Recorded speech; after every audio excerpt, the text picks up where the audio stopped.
Welcome back to another quick guide. Today we'll walk you through how to give shadow in CapCut.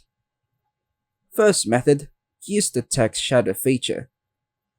Once your video is added to the timeline, tap text, then choose odd text and type your desired text. Customize the text.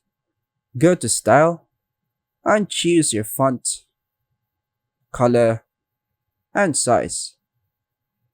Enable shadow. Tap shadow and adjust the shadow's color, blur, and angle to your liking. Tap the checkmark to apply the shadow effect. Lastly, create the shadow using overlays. Duplicate your element. Add your text, sticker, or image. Copy the element by selecting it and tapping duplicate.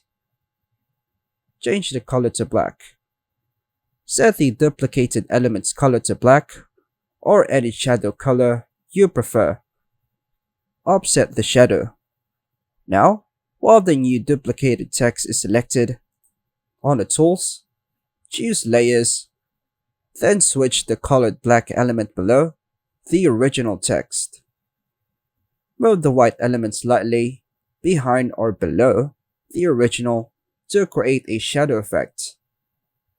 Finalize the adjustment and save your project. And that's all for now, folks. Thanks for watching.